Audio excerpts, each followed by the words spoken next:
Nandasan police station મુલાકાતે હતા, શું રજૂઆત હતી? નંદાસણ હું તો બધી જગ્યાએ ફરું છું ને બધી જગ્યાએ પીઆઈ અને એસપી સાહેબને બધા રજૂઆત કરી છે કે દારૂની ભઠ્ઠી ચાલતી હોય, દારૂ વેચાતા હોય, તમામ બંધ કરો. કડી તાલુકામાં બહુ દારૂનું લસણ થઈ રહ્યું હોય તો બંધ કરવા માટે મારો પ્રયત્ન છે. ખાસ નંદાસણ પોલીસ સ્ટેશનમાં આવ્યા, કયા વિસ્તારમાં દારૂની ભઠ્ઠીઓ વધારે બધી લાગે? જગ્યાએ આખા મારી વિધાનસભામાં ચાલતા હોય દારૂ બધા બંધ કરાવો એ રીતે રજૂઆત કરી છે. Okay okay. આ તમે જેમને સાંભળ્યા એ કડીના ધારાસભ્ય, ભારતીય જનતા પાર્ટીના ધારાસભ્ય, સત્તા પક્ષના ધારાસભ્ય કરશન સોલંકી છે. તેઓ રજૂઆત કરવા પહોંચ્યા પોલીસ સ્ટેશને. પોલીસ સ્ટેશન જઈને એવું કહ્યું છે એમણે કે અમારા વિસ્તારમાં દારૂ વેચાતો. સાહેબ, અત્યાર સુધી તમને આ દારૂ વેચાતો તો એ નહોતો દેખાતો? કરશન સોલંકી આ ધારાસભ્ય ઘણા સમયથી વિવાદમાં આવતા હોય છે કડીની અંદર.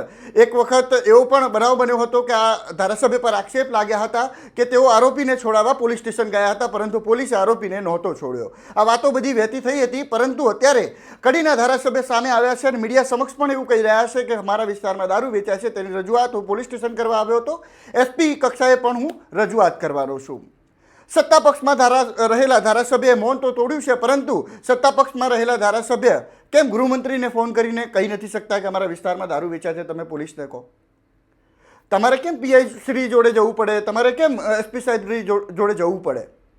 તમે તો ધારાસભ્ય છો અને સત્તા પક્ષના ધારાસભ્ય છો. તમે મુખ્યમંત્રીશ્રીને રજૂઆત કરી શકો છો. તમારી પાસે લેટર પેડ છે, લેટર લખીને તમે રજૂઆત કેમ નથી કરી?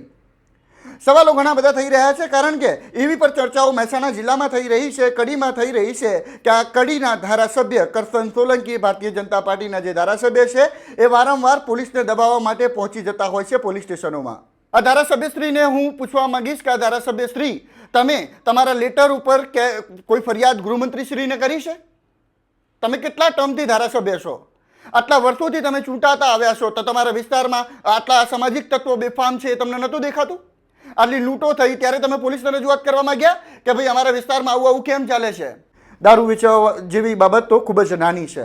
ધારાસભ્યશ્રીએ આ બાબતે ધ્યાન આપવાની જરૂર છે કે તેમના વિસ્તારમાં શા માટે અસામાજિક તત્વો જે છે એ વારંવાર બેફામ બનતા હોય છે. જો તમને અમારી પત્રકારિતા ગમતી હોય છે, તમે વિડીયોને લાઇક, શેર કરી શકો છો અને ચેનલને સબસ્ક્રાઇબ કરી શકો છો. નમસ્કાર. નંદાસણ પોલીસ સ્ટેશન મુલાકાતે હતા, શું રજૂઆત હતી? નંદાસણ હું તો બધી જગ્યાએ ફરું છું ને બધી જગ્યાએ પીઆઈ અને એસપી સાહેબને બધા રજૂઆત કરી છે કે દારૂની ભઠ્ઠી ચાલતી હોય, દારૂ વેચાતા હોય, તમામ બંધ કરો. કડી તાલુકામાં બહુ દારૂનું લસણ થઈ રહ્યું હોય તો બંધ કરવા માટે મારો પ્રયત્ન છે. ખાસ નંદાસણ પોલીસ સ્ટેશનમાં આવ્યા, કયા વિસ્તારમાં દારૂની ભઠ્ઠીઓ વધારે બધી લાગે? જગ્યાએ આખા મારી વિધાનસભામાં ચાલતા હોય દારૂ બધા બંધ કરાવો એ રીતે રજૂઆત કરી છે. Okay okay.